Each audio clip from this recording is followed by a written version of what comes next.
Back to our channel Romanian വല്ലൂസ് ആണ്. ഇന്നത്തെ വീഡിയോ ഞങ്ങൾ ശരിക്കും പ്ലാൻ ചെയ്തൊരു വീഡിയോ അല്ല. പെട്ടെന്ന് ഇങ്ങനെ ഒരു സംഭവം നമ്മൾ പ്ലാൻ ചെയ്തിട്ടുണ്ടായിരുന്നില്ല. അപ്പം നമ്മുടെ ലാസ്റ്റ് വീഡിയോയിൽ വന്ന കുറച്ച് കമന്റ്സ് ആണ് ഓക്കെ ഇത് നമുക്ക് മാറ്റിയെടുക്കണം, അല്ലെ കുറെ പേർക്ക് കുറച്ച് ഡൗട്ട്സ് ഇതിന്റെ ഇടയ്ക്ക് കയറി എന്നുള്ളത് ഇടയ്ക്ക് കയറി അങ്ങനെ ഒരു കമന്റ് വന്നിട്ടുണ്ടായിരുന്നു. പക്ഷെ ഞങ്ങളാണ് ഇങ്ങനെ സംസാരിച്ചുകൊണ്ടിരിക്കും. എനിക്ക് ആ ശീലം ആട്ടോ ഞങ്ങൾ മാറ്റും മാക്സിമം വരുമ്പോ പറഞ്ഞിട്ട് വന്നാണ് ഞാൻ പറയാ ഇങ്ങനെ കാണിക്കുമ്പോ മാത്രമാണ് പറയേണ്ടത്. പക്ഷെ അത് ഞങ്ങൾ മാറ്റിയെടുത്തോളൂ കേട്ടോ, കുഴപ്പമില്ല. ഇത്തിരി സമയം ഉണ്ടാ. അപ്പൊ കഴിഞ്ഞ വീഡിയോയിൽ കുറേ ഡൗട്ട്സ്, അതേപോലെ തന്നെ റൊമാനിയനെ പറ്റി തെറ്റിദ്ധാരണകൾ കുറച്ച് പേർക്ക് ഉണ്ട് എന്ന് എനിക്ക് തോന്നിയിട്ടുണ്ട്. അപ്പൊ ഞങ്ങൾ വിചാരിച്ചു ഓക്കെ ഫൈൻ, അത് തെറ്റിദ്ധാരണകളും ശരിയായ ധാരണകളും എല്ലാം നമുക്ക് ക്ലിയർ ചെയ്യാം ഈ വീഡിയോയിൽ. ഈ വീഡിയോ ഫുള്ളായിട്ട് കാണാം. നിങ്ങൾക്കുള്ള കുറേ ഡൗട്ട്സ് ഒക്കെ ഇതിനകത്ത് ക്ലിയർ ആവുമെന്ന് വിചാരിക്കുന്നു. പിന്നെ നിങ്ങൾ ചോദിച്ച കമന്റ്സിനുള്ള റിപ്ലൈസും ഈ വീഡിയോൻ്റെ അകത്ത് ഉണ്ടാവും. അപ്പോൾ ഫുള്ളായിട്ട് കാണണം. ഇഷ്ടപ്പെട്ടിട്ടുണ്ടെങ്കിൽ ലൈക്ക് ചെയ്യാനും ഷെയർ ചെയ്യാനും സബ്സ്ക്രൈബ് ചെയ്യാനും മറക്കരുത്. ഓക്കെ. ഏതൊരു സ്ഥലത്തിനും നെഗറ്റീവ്സും ഉണ്ടാവും പോസിറ്റീവ്സും ഉണ്ടാവും. അപ്പൊ നമ്മളൊരു സ്ഥലത്തെ പറ്റി പോസിറ്റീവ്സിൽ തന്നെ ആദ്യം തുടങ്ങാം, നെഗറ്റീവ്സ് നമുക്ക് പിന്നെ പറയാം. കാരണം നമ്മളൊരു സ്ഥലത്തെ പറ്റിയുള്ള ഞങ്ങൾക്ക് വന്ന ഫസ്റ്റ് ഇംപ്രഷൻ, അല്ലെ എനിക്ക് വന്ന ഫസ്റ്റ് ഇംപ്രഷൻ കാര്യങ്ങളൊക്കെ ഞാൻ പറഞ്ഞുതരാം. ആദ്യത്തെ പോസിറ്റീവ് തിങ് എനിക്ക് തോന്നിയതാണ്, ഇങ്ങോട്ട് വാ. നിങ്ങൾ ഇത്രയും നേരം ഈ പുറകിലൂടെ വണ്ടികൾ പോകുന്നൊക്കെ കാണുന്നുണ്ട്. ഒരു ഹോണ് കേട്ടോ, ഒരു ഹോണടി നിങ്ങൾ കേട്ടിട്ടുണ്ടാ? ഒരു ഹോണടി ഇവിടെ കേൾക്കൂല. ഇവിടെ വണ്ടി ഹോൺ അടിക്കുക എന്ന് പറയുന്നത്, നമ്മള് ഹോൺ അടിക്കുന്നത് തെറി പറയുന്നതിന്റെ സമമാണ്. ഇവരങ്ങനെ ആരും ചെയ്യില്ല. ഇവർ കറക്റ്റ് ആയിട്ട് റൂൾസ് ഒക്കെ പാലിച്ചു പോകുന്ന ആൾക്കാരാണ് ഇവിടെ. ഡിസ്റ്റൻസ് ആ പിന്നെ ഞാൻ വിചാരിച്ചു എന്നോട് മാറിയിക്കാൻ പറഞ്ഞ. അപ്പോ പിന്നെ വണ്ടികൾ തമ്മിലൊരു ഡിസ്റ്റൻസ് ഉണ്ട്. അത് മോസ്റ്റ് ഓഫ് ദ യൂറോപ്യൻ കൺട്രീസിലായാലും അങ്ങനെ തന്നെയാണ്. റോഡ് നിയമങ്ങളൊക്കെ കറക്റ്റ് ആയിട്ട് പാലിക്കുന്ന ആൾക്കാരാ. അപ്പൊ കറക്റ്റ് വണ്ടീന്റെ ഇടയ്ക്ക് ഒരു ഡിസ്റ്റൻസ് ഉണ്ടാവും. അപ്പോ റൂൾസ് ഒക്കെ ഫോളോ ചെയ്യുന്ന കൂട്ടത്തിലാണ് ഇവര്. റോഡ് ക്രോസ് ചെയ്യാനാണെങ്കിലും അങ്ങനെ കയറി പിടിച്ച് സിഗ്നൽ ഇല്ലാത്ത സ്ഥലത്തുനിന്നൊന്നും ക്രോസ് ചെയ്യില്ല. അങ്ങനത്തെ കാര്യങ്ങളൊക്കെ ഇവർ പക്കയായിട്ട് ചെയ്യുന്നുണ്ട്. പിന്നെ സെക്കൻഡ് തിങ് എന്ന് പറഞ്ഞിട്ടുണ്ടെങ്കിൽ എല്ലാം വൃത്തിയായിട്ട് സൂക്ഷിക്കും. അതിനകത്ത് ഒന്നോ രണ്ടോ, ഇപ്പോ എല്ലാ സ്ഥലത്തും ഉണ്ടാവില്ല ഒരു കീടാണു, അങ്ങനത്തെ കീടാണുകൾ ഉണ്ടാവും. അത് നമ്മളെ നാട്ടിലാണ് കൂടുതലല്ലേ. ഇവിടെ പക്ഷെ വേസ്റ്റ് ഒക്കെ കറക്റ്റ് ആയിട്ട് മാനേജ്. നിങ്ങൾ പാർക്ക് തന്നെ ശ്രദ്ധിച്ചാൽ മാനേജ്മെന്റ് വരെ കുറച്ചുകൂടെ നമ്മളെക്കാട്ടൊക്കെ ഇന്ത്യനെക്കാട്ടൊക്കെ വളരെ വളരെ മുമ്പിലാണ്. പിന്നെ ഈ മെയിൻറ്റെയിനിങ്, അതാണ് ഇവരെ മെയിൻ. അവര് നല്ലോണം മെയിൻറ്റെയിൻ ചെയ്യും. പാർക്കൊക്കെ എന്ന് പറഞ്ഞിട്ടുണ്ടെങ്കിൽ നല്ല പുതുപുത്തൻ പാർക്ക് പോലെ കിടക്കുന്നുണ്ട്. പിന്നെ ഞാൻ പറഞ്ഞ പോലെ കുറച്ച് ആരെങ്കിലൊക്കെ ഉണ്ടാവും. ഒരു പീരീഡ് വെച്ചിട്ട് ആൾക്കാർ വന്ന് ഇങ്ങനെ പുല്ല് വെട്ടും, ചെടികൾ കട്ട് ചെയ്തിടും. പിന്നെ എന്താ എല്ലാം അതിന്റെ ഇതില്ല. അതൊക്കെ ഈ കൗൺസിൽ മുനിസിപ്പാലിറ്റി ഉണ്ട് ഇവിടെ. നമ്മളെ നാട്ടിലെ പോലെ തന്നെ മുനിസിപ്പാലിറ്റി ഉണ്ട്. അവര് മുനിസിപ്പൽ എന്ന് പറഞ്ഞിട്ടുള്ള അവർ വന്നിട്ട് അതിന്റെ ആൾക്കാർ വന്നിട്ട് റോഡ് നനച്ചിടും, ചെടികൾ നനയ്ക്കും. വൈകുന്നേരം വന്നിട്ട് വണ്ടികളിൽ വന്നിട്ട് ഇങ്ങനെ ചെടികൾ നനച്ചിടും, റോഡ് നനച്ചിടും. ഇങ്ങനെ ചെടികളൊക്കെ കട്ട് ചെയ്ത് പിന്നെ അടിച്ചു വരുന്ന പരിപാടി ഇല്ല, റോഡിലൊക്കെ ടൈമിന് പക്കയായിട്ട് ചെയ്തോണ്ടിരിക്കും. നമ്മൾ നിൽക്കുന്ന സ്ഥലത്ത് ഞങ്ങൾ കണ്ട കാര്യങ്ങളാണ് പറയുന്നത്. അപ്പൊ നമ്മൾ ജനറലൈസ് ചെയ്ത് പറയാന്ന് തന്നെ വിചാരിച്ചോ. കാരണം എല്ലാ സ്ഥലത്തും ഇങ്ങനെ തന്നെ. നമ്മൾ പോയ സ്ഥലത്തൊക്കെ ക്ലീൻ ആയിട്ട് നീറ്റ് ആയിട്ട് കിടക്കുന്നുണ്ട്. പിന്നെ ദ തേർഡ് തിങ്, ക്രൗഡഡ് അല്ല. നമ്മളിപ്പോ നാട്ടിൽ നിങ്ങൾ ആലോചിച്ച് നോക്കുക, നമ്മളൊരു ഷോപ്പിംഗ് മാളിൽ പോയി കഴിഞ്ഞു. ഇപ്പൊ ലുലു, കോഴിക്കോട് തന്നെ ഇപ്പൊ ലുലു സ്റ്റാർട്ട് ചെയ്തിട്ടുണ്ട്. നമ്മളത് ആലോചിച്ച് നോക്കുക, നമുക്ക് അവിടെ സ്വസ്ഥവും സമാധാനമായിട്ടൊരു ഷോപ്പിംഗ് മാളിലോ ഷോപ്പ് ചെയ്യാനോ ഉള്ളൊരു അവസരം ഇന്ത്യക്കാർക്ക് വളരെ കുറവാണ്. ഇന്ത്യക്കാർക്ക് മെയിൻലി നമുക്ക് ബിക്കോസ് ഓഫ് അവർ പോപ്പുലേഷൻ. അപ്പൊ ഇവിടെ അങ്ങനത്തെ ഒരു ബുദ്ധിമുട്ടേ ഇല്ല. വലിയ മാള് പണിതിട്ടിട്ട് വലിയ മാള് പണിതിട്ടിട്ട് ആൾക്കാരേ ഇല്ല. കടയിലൊന്നും ഇങ്ങനെ ഈച്ചനായിട്ടിരിക്കുന്ന പോലെയാണ് എല്ലാവരും ഇരിക്കുന്നത്. അങ്ങനത്തെ ഒക്കെയാണ്. അതൊന്ന് പിന്നെ അത് നമുക്കൊരു അഡ്വാൻറ്റേജ് ആണ്. നമുക്ക് ഫ്രീ ആയിട്ട് പോയി ഷോപ്പ് ചെയ്യാം. ആംബുലൻസ് ആണ്. പിന്നെ ഇവിടുത്തെ ആംബുലൻസിന് ഒരു ട്രിക്ക് ഉണ്ട്. ഇവിടെ കോമഡി എന്താ പറയാ, അങ്ങനെ പറയല്ല. ഇതിപ്പോ ആംബുലൻസിന്റെ സൗണ്ട് ഇപ്പൊ നിന്നില്ല, പക്ഷെ ചിലപ്പോ എമർജൻസി ആയിരിക്കും. മിക്കവാറും ഇവരെ മെയിൻ പരിപാടി എന്താന്ന് വെച്ചാല് ഇങ്ങനെ സിഗ്നലുകൾ എത്തുന്നേരം സിഗ്നൽ കട്ട് ചെയ്യാൻ വേണ്ടിട്ട് സിഗ്നലിന് കുറച്ച് മുമ്പ് എത്തുന്നേരം അവിടുന്ന് ഇതിടും, സൈറൻ ഇടും. സിഗ്നൽ കഴിഞ്ഞാൽ നേരെ പോകും. അതാണ് ഇവരുടെ മെയിൻ പരിപാടി കേട്ടോ. പോസിറ്റീവ്സ് പറഞ്ഞുകൊണ്ടിരിക്കുകയാണെങ്കിൽ നമ്മൾ പോസിറ്റീവ്സ് മാത്രമേ പറയാറുണ്ടാവും. അപ്പൊ നമ്മൾ നേരെ നെഗറ്റീവ്സിലേക്ക് പോവാം. Negatives, the first and important thing is hospital. ഇവിടത്തെ മെഡിക്കൽ ഫെസിലിറ്റീന്റെ അത്ര ലാഗ് എനിക്ക് തോന്നുന്നു യൂറോപ്യൻ കൺട്രീസിലൊക്കെ ഇങ്ങനെ തന്നെയാണ്. അതായത് നമ്മുടെ നാട്ടില് നമ്മളെ നാട്ടിൽ നമുക്കൊരു വയ്യായിക വന്നിട്ടുണ്ടെങ്കിൽ നേരെ പോവാം, നേരെ ഒരു ക്ലിനിക്കിലേക്ക് പോയിട്ടുണ്ടെങ്കിൽ നമുക്ക് ബേസിക് ആയിട്ടുള്ള മെഡിക്കേഷൻസ് അല്ലെങ്കിൽ നമുക്ക് ഉള്ള കാര്യങ്ങളൊക്കെ അവർ ചെയ്തു തരും. പക്ഷെ ഇവിടെ 1 മണിക്കൂർ വെയിറ്റ് ചെയ്യണം, 2 മണിക്കൂർ വെയിറ്റ് ചെയ്യണം, 3 മണിക്കൂർ, അത് ഡിപ്പെൻസ്. അതിപ്പോ എത്ര ആൾക്കാർ കുറവാണെങ്കിലും ആൾക്കാർ വെയിറ്റ് ചെയ്യും. പക്ഷെ ഇവിടുത്തെ ആൾക്കാർക്ക് പേഷ്യൻസ് ഉണ്ട്. ഇവിടുത്തെ ആൾക്കാർ 1 മണിക്കൂർ വേണമെങ്കിൽ വയ്യാതെ ഇരുന്ന് വെയിറ്റ് ചെയ്തിരിക്കും. എനിക്കൊക്കെ ഒരു ടൈമിൽ വയ്യാതെ വന്നപ്പോ ഞാൻ എന്ത് ചെയ്യണം, ഞാൻ അന്ന് ശപിച്ചതാണ് മെഡിക്കൽ ഫെസിലിറ്റീനെ ഇവിടെ. കാരണം പിന്നെ നമുക്ക് ക്ഷമയും കുറവാണ്. നമുക്ക് ഇങ്ങനെ ഇരുന്ന് ശീലമല്ലല്ലോ. നമ്മളൊക്കെ നാട്ടില് പെട്ടെന്ന് ഒരു ഹോസ്പിറ്റലിൽ ഡയറക്റ്റ് അടിച്ച് കയറുകയല്ലേ, വണ്ടിയും കൊണ്ട് കയറി പോകുന്നു, പെട്ടെന്ന് ഡോക്ടറെ കാണിക്കുന്നു. ഇവിടെ അങ്ങനെയല്ല. ഇവിടെ നമുക്ക് വണ്ടിയിലെടുത്ത് കൊണ്ടുപോകാനുള്ള റൈറ്റ്സ് ഇല്ല. ഇവിടെ നമുക്ക് എന്ത് തന്നെ ആയാലും നമ്മൾ 112 വിളിച്ചിട്ട് ആംബുലൻസ് വന്നിട്ട് അവരെടുത്തിട്ടാണ് നമ്മൾ ഹോസ്പിറ്റലിൽ കൊണ്ടുപോകുന്നത്. നമ്മളെ വണ്ടിയിലെടുത്ത് ആക്സിഡന്റ് ആയാലോ നമ്മളെ പേഴ്സണൽ വണ്ടികളിൽ എടുത്തിട്ടിട്ട് ഹോസ്പിറ്റലിൽ കൊണ്ടുപോകാൻ പറ്റില്ല. എത്ര ദൂരെ ആയാലും അവര് ആംബുലൻസിനെ ഇൻഫോം ചെയ്തതിനു ശേഷം ആംബുലൻസ് വന്ന് നമ്മളെ പിക്ക് ചെയ്തിട്ട് ഹോസ്പിറ്റലിൽ എത്തിക്കുകയാണ് ചെയ്യുന്നത്. അങ്ങനെ അവർ ഡയറക്റ്റ് എമർജൻസിയിലേക്ക് കൊണ്ടുപോകും. എന്നാലും അവിടെ കൊണ്ടുപോയിട്ട് ഇവർക്ക് ഭയങ്കര ലേഖടിയാണ്. പിന്നെ ഒരു അപ്പോയിന്റ്മെന്റ് കിട്ടണമെങ്കിൽ ഒരു പണിയില്ലാത്ത ഡോക്ടർ ആയിരിക്കും, വെറുതെ ഈച്ചനായിട്ടിരിക്കുക. നമ്മളൊരു ക്ലിനിക്ക് ഉണ്ട് ഇവിടെ, നമ്മളിപ്പോ അടുത്ത് പോയതാ. അപ്പൊ നമ്മളവിടെ പോയി എല്ലാവരും വെറുതെ ഇങ്ങനെ ഇരിക്കുന്നു, പണിയൊന്നുമില്ല. പക്ഷെ എന്നാലും പോയിട്ട് ഒരാഴ്ച കഴിഞ്ഞിട്ട് വന്നു പറഞ്ഞു. അപ്പോയിന്റ്മെന്റ് അടുത്ത ആഴ്ചയുള്ളൂ എന്ന് പറയും. പിന്നെ എല്ലാത്തിനും ഇവിടെ അപ്പോയിന്റ്മെന്റ് ആണ്. ഇപ്പൊ മുടി വെട്ടാൻ അപ്പോയിന്റ്മെന്റ്. അപ്പൊ ഞാൻ കഴിഞ്ഞ ദിവസം ഞാൻ ഇത്ര ദിവസം മുടി വെട്ടിയിട്ടില്ല. ഇന്ത്യയിൽ വന്നതിന് ശേഷം ഞാൻ ഇവിടെ വന്നിട്ട് മുടി വെട്ടിയില്ല, ആകെ കോലം കെട്ട്. സംഭവം ഞാൻ കഴിഞ്ഞ ദിവസം മുടി വെട്ടാൻ വേണ്ടിയിട്ട് ഒരു സ്ഥലത്ത് പോയി, ഒരാളില്ല അവിടെ. വേറെ മുടി വെട്ടുന്ന ആളും കുറച്ച് ആൾക്കാരും ഉള്ളു. പക്ഷെ നമ്മൾ ഹെയർ കട്ടിങ്ങിനുള്ള ആൾക്കാരോ ആരും ഇല്ല. പക്ഷെ എന്നിട്ട് അവര് പറയാ, ഇന്ന് പറ്റൂല, നാളെ വാന്ന് പറഞ്ഞു, ശനിയാഴ്ച വാന്ന് പറഞ്ഞു. ശനിയാഴ്ച വാന്ന് പറഞ്ഞപ്പോ ഞങ്ങള് ശനിയാഴ്ച പോയി നോക്കിയപ്പോ ക്ലോസ്ഡ്.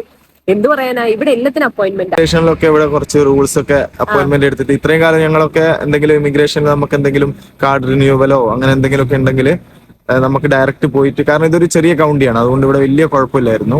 പക്ഷെ ഇപ്പോ ഈ കഴിഞ്ഞ ആഴ്ച തൊട്ട് അവിടെയും റൂളൊക്കെ മാറ്റി. നമ്മൾ എന്ത് ആവശ്യത്തിന് പോകണമെങ്കിലും ഓൺലൈനായിട്ട് ഇതെടുത്തിട്ട് അങ്ങനെ അപ്പോയിന്റ്മെന്റ് എടുത്തതിന് ശേഷം മാത്രമാണ് അവിടെ നമുക്ക് ഡേറ്റ് കിട്ടുന്നുള്ളൂ. പെണ്ണുങ്ങള് പോയപ്പോ അവരെന്ത് പിന്നെ നല്ല പെൺപിള്ളേരുണ്ട് കേട്ടോ, അതൊരു ഇവിടുത്തെ പോസിറ്റീവാണ്. അത് ഇവിടുത്തെ പോസിറ്റീവ്. സമ്മർ സീസൺ ആവുമ്പോ ഇവിടുത്തെ പെണ്ണുങ്ങളെ കാണാൻ ഭയങ്കര ഇഷ്ടമാണ്, നല്ല ലുക്കാണ്. എല്ലാവരും നല്ല ലുക്കാണ്, നല്ല ആൾക്കാരുവാ. ഇങ്ങനെ നമ്മളെ അടുത്ത് ഇങ്ങനെ എന്താ ഇതൊന്നുമില്ല, വലിയ പ്രശ്നങ്ങളൊന്നുമില്ല. പിന്നെ സെക്കൻഡ് എന്ന് പറയുന്ന നെഗറ്റീവ് എന്ന് പറയുന്നത് സാലറി കുറവാണ്. ബാക്കിയുള്ള യൂറോപ്യൻ കൺട്രീസിലെ വെച്ച് നോക്കുമ്പോൾ സാലറി വളരെ കുറവാണ്. പക്ഷേ ഇവിടെ ചെലവും കുറവാണ്. ഇവിടുത്തെ ഇപ്പൊ സാധനങ്ങളുടെ പൈസയൊക്കെ ബാക്കിയുള്ള യൂറോപ്യൻ കൺട്രീസിൽ വെച്ചിട്ട് എനിക്ക് ഫീൽ ചെയ്തത് കുറവാണ്. സാലറിന്റെ കൂടെ മീൽ ടിക്കറ്റ്, ഞാൻ കഴിഞ്ഞ വീഡിയോ പറഞ്ഞിട്ടുണ്ട്, മീൽ ടിക്കറ്റ് എന്ന് പറഞ്ഞിട്ടുള്ള ഒരു സംഭവം ഇവർ പ്രൊവൈഡ് ചെയ്യുന്നത്. ഒരുവിധം എല്ലാ കമ്പനികളിലൊക്കെ വർക്ക് ചെയ്യുന്ന ആൾക്കാർ കിട്ടും. അത് തന്നെ ഡിപ്പെൻസ് ആണ്. എനിക്ക് 40 വെച്ചിട്ട് 21 വർക്കിംഗ് ഡേയ്സ് എനിക്ക് 840 കിട്ടുന്നുണ്ട്. അത് ധാരാളമാണ്. 840 എന്ന് വെച്ചാൽ നാട്ടിലൊരു 10-17,000 രൂപ. ഇപ്പൊ റെന്റ് ആയാലും കാര്യങ്ങളൊക്കെ എക്സ്പെൻസ് കുറവാണ് ബാക്കിയുള്ളതിൽ വെച്ച് നോക്കുമ്പോൾ. നമ്മളുടെ റൂം റെന്റ് എന്ന് പറയുന്നതൊക്കെ വളരെ കുറവാണ്. വളരെ കുറവ് മീൻസ് അതായത് ഇവിടെ വെച്ച് നോക്കുമ്പോൾ അത്യാവശ്യം ഉണ്ട്. പക്ഷെ നമ്മുടെ നാട്ടിലെയും വേറെ യൂറോപ്യൻ കൺട്രികളിലൊക്കെ വെച്ച് നോക്കുമ്പോൾ, വേറെ എന്റെ ചേച്ചി ഉണ്ട്, അയർലാൻഡിലാണ്. അവിടെ അവര് 1000 യൂറോ ആണ് പെർ മന്ത് റെന്റ് കൊടുക്കുന്നത്. അതൊക്കെ വെച്ച് നോക്കുമ്പോൾ നമുക്കൊക്കെ വളരെ അതിന്റെ ഒരു പകുതി ഞങ്ങൾക്ക് കൊടുക്കേണ്ട ആവശ്യമുള്ളൂ ഇവിടെ. പക്ഷെ അതിനനുസരിച്ചാണ് സാലറിയും, അതും കൂടെ നോക്കണം. അതിനനുസരിച്ചാണ് സാലറി.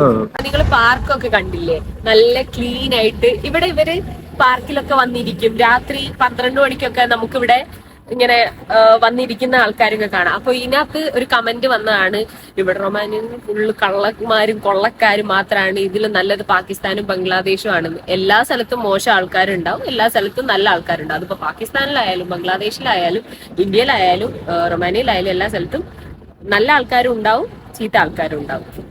അപ്പോ അതിൽ കാര്യമില്ല. നമ്മൾക്ക് ഇവിടെ വന്നതിന് ശേഷം ഒരു ബാഡ് ആയിട്ടുള്ള ഒരു എക്സ്പീരിയൻസും ഉണ്ടായിട്ടില്ല. അങ്ങനെ നമുക്ക് ജനറലൈസ് ചെയ്തിട്ട് പറയാൻ വേണ്ടിയിട്ട് പറ്റൂല. അത് അങ്ങനെയാണ്, ഇവിടെ ഉള്ള ആൾക്കാരൊക്കെ മൊത്തം മോശക്കാരാണ്. അത് ആ ചേട്ടൻ എന്തിന്റെ ബേസിസിലാണ് അത് പറഞ്ഞതെന്ന് എനിക്കറിയില്ല. ഡിപ്ലോമ മെക്കാനിക്കൽ എഞ്ചിനീയറിംഗ് കഴിഞ്ഞു, എന്തെങ്കിലും ജോബ് വേക്കൻസീസ് ഉണ്ടാകുമോ? ഒന്ന് Europa.com Europa.eu ഞാൻ ഡിസ്ക്രിപ്ഷനിലേക്ക് കൊടുത്തേക്കാം. അതിനകത്ത് നിങ്ങൾ ജോബ് വേക്കൻസീസും കാര്യങ്ങളും ഏതൊക്കെയാണ് ജോബ്സ് ഉള്ളത്, അവൈലബിൾ ആയിട്ടുള്ളത് യൂറോപ്യൻ കൺട്രീസിൽ ഏതൊക്കെ ഉണ്ട് എന്നുള്ളത് അതിനകത്ത് കറക്റ്റ് ആയിട്ട് കൊടുത്തിട്ടുണ്ടാവും. അപ്പോൾ നിങ്ങൾ ആ വെബ്സൈറ്റ് ഒന്ന് ചെക്ക് ചെയ്ത് നോക്കുക.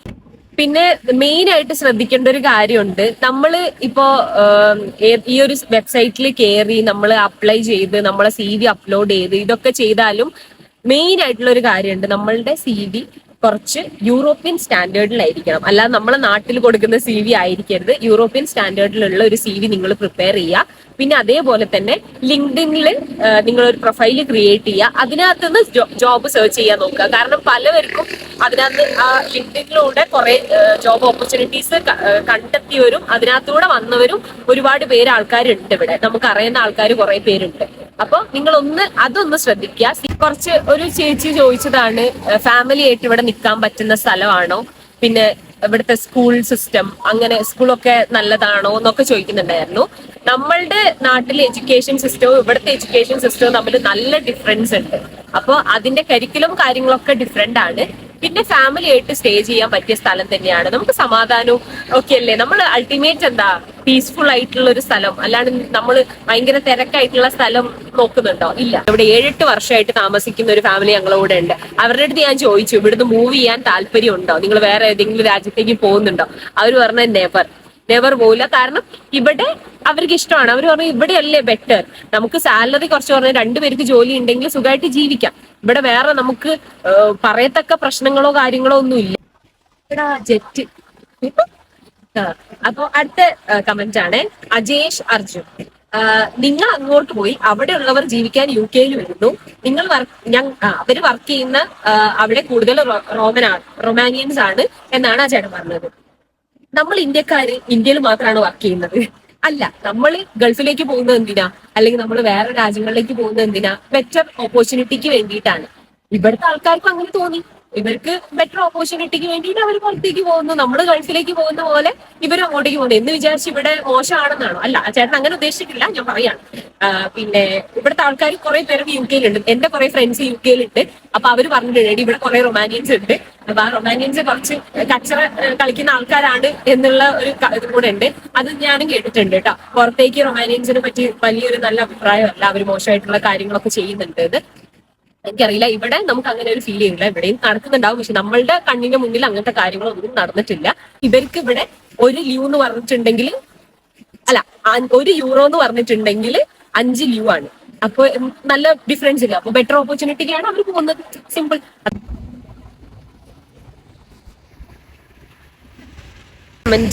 രാധിക എന്ന് പറഞ്ഞ ചേച്ചിയാണോ അറിയില്ല. ടീച്ചേഴ്സിന് സ്കോപ്പ് ഉണ്ടോ? ഞാൻ ടീച്ചറാണ്, ബൈ പ്രൊഫഷൻ ഞാൻ ടീച്ചറാണ്. പക്ഷെ ഇവിടെ എനിക്ക് ഞാൻ വേറെ പ്രൊഫഷനിലാണ് വർക്ക് ചെയ്യുന്നത്.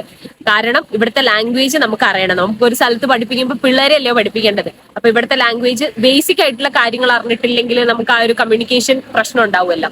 അതുകൊണ്ട് തന്നെ ലാംഗ്വേജ് പഠിക്കാനുള്ള ഇതിലാണുള്ളത്. അപ്പൊ അത് കഴിഞ്ഞിട്ട് സ്കൂളിൽ കയറുവാണെങ്കിൽ ഞാൻ എന്തെങ്കിലും ഓപ്പർച്യൂണിറ്റി കാര്യങ്ങൾ അതിനെപ്പറ്റി കൂടുതൽ അറിയുകയാണെങ്കിൽ ഞാൻ എന്തായാലും പറയുന്നതായിരിക്കും കേട്ടോ. അപ്പൊ എല്ലാവരുടെയും ശ്രദ്ധിക്കായിട്ട്, റൊമാനിയ അത്ര മോശം കൺട്രി അല്ല. നമുക്ക് ഇതുവരെ മോശമായിട്ടുള്ള എക്സ്പീരിയൻസ് ഉണ്ടായിട്ടില്ല. ടച്ച് വുഡ് ഉണ്ടാവാതിരിക്കട്ടെ. അപ്പോ ഇനി റൊമാനിയയിൽ വന്നുപെട്ട കുറെ ആൾക്കാരുണ്ട്, കുറെ പേര് റൊമാനിയയിലുണ്ട്, മല്ലൂസൊക്കെ ഉണ്ട്. ആരെങ്കിലും ഈ വീഡിയോ കാണുകയാണെങ്കിൽ ഒന്ന് പറഞ്ഞു കൊടുക്കും ചേട്ടാ. നെഗറ്റീവ്സും പറഞ്ഞോളൂ, പോസിറ്റീവ്സും പറഞ്ഞോളൂ. നിങ്ങളുടെ എക്സ്പീരിയൻസ് നിങ്ങൾ ഒന്ന് ഷെയർ ചെയ്യൂ. കാരണം കുറെ പേരുടെ തെറ്റിദ്ധാരണ ഒന്ന് മാറി കിട്ടട്ടെ. കാരണം റൊമാനിയ എന്ന് പറഞ്ഞ നാടിനെ പറ്റി എന്താണെന്നറിയില്ല, ദരിദ്ര രാജ്യമാണ് എന്നുള്ളൊരു പണ്ടായിരുന്നു. ഞാൻ എന്റെ ഒരു എക്സ്പീരിയൻസിൽ പറയുകയാണെങ്കിൽ, എന്റെ ഒരു പേഴ്സണൽ എക്സ്പീരിയൻസ് പറയുകയാണെങ്കിൽ, ഒരു 5 വർഷം ഞാൻ ഇവിടെ കണ്ടിന്യൂസ്, ഇപ്പൊ 5 വർഷം കഴിഞ്ഞ ഒരു 1 മന്ത് ആയിട്ടേ ഉള്ളൂ. ഇതുവരെ എനിക്ക് ഈ കൺട്രി വിട്ട് പോകണമെന്നോ അല്ലെങ്കിൽ ഇവിടെ ഒരു മടുപ്പായിട്ട് തോന്നിയിട്ടുള്ള ഒരു കാര്യം ഉണ്ടായിട്ടില്ല. വേറെ ഞാൻ ആലോചിച്ചിട്ടുണ്ട് വേറെ യൂറോപ്യൻ കൺട്രീസിലേക്ക് മൂവ് ചെയ്യാം. എന്തുകൊണ്ടാന്ന് വെച്ചാൽ ബെറ്റർ സാലറി, അത് മാത്രമാണ് അതിന്റെ ഒരു പ്രശ്നം. ബാക്കി വേറെ എല്ലാം കൊണ്ടും ഇവിടെ പെർഫെക്റ്റ് ആണ്. ഇതുവരെ നാട്ടിൽ വെച്ച് നോക്കുമ്പോൾ നല്ല സാലറിയാ. നാട്ടിൽ വെച്ച് നോക്കുമ്പോൾ നല്ല സാലറിയാണ്. അത് എല്ലാവരുടെ കാര്യമല്ല. ഞാനിപ്പോ 5 വർഷം ആയതുകൊണ്ടായിരിക്കും ഇൻക്രിമെന്റ് ഒക്കെ ഉള്ളതുകൊണ്ട് എനിക്ക് വലിയ കുഴപ്പമില്ല. ഞാൻ സ്റ്റാർട്ടിങ്ങിൽ എനിക്ക് സാലറി കുറവായിരുന്നു. എല്ലാവരും അങ്ങനെയല്ലേ, കയറി വരികയല്ലേ ഓരോ സ്റ്റെപ്പായിട്ട്. അപ്പോ അങ്ങനത്തെ കുഴപ്പങ്ങളൊന്നും ഇല്ല. റൊമാനിയ അടിപൊളിയാണ്. റൊമാനിയനെ പറ്റിയുള്ള കുറച്ച് വീഡിയോസ്, എക്സ്പ്ലോറിംഗ് റൊമാനിയ വീഡിയോസ് ഞങ്ങൾ വരുന്നതായിരിക്കും. സ്ഥലങ്ങളൊക്കെ കാണിച്ചു തരാണ്ട് ഞങ്ങള് വീഡിയോസ് ഒക്കെ എടുത്തു വെച്ചിട്ടുണ്ട്. അപ്പോ നിങ്ങൾക്ക് ഈ വീഡിയോ ഇഷ്ടപ്പെട്ടിട്ടുണ്ടെങ്കിൽ ലൈക്ക് ചെയ്യാനും ഷെയർ ചെയ്യാനും സബ്സ്ക്രൈബ് ചെയ്യാനും മറക്കരുത്. കമന്റും ചെയ്യാം. നിങ്ങൾക്ക് ഇനി എന്ത് ഡൗട്ട് ഉണ്ടോ കമന്റ് ചെയ്യാം. നമുക്ക് ഇതുപോലെ കമന്റ്സ് ഒക്കെ വായിച്ച് സെറ്റ് ആക്കി എടുക്കാം. Okay guys, bye bye.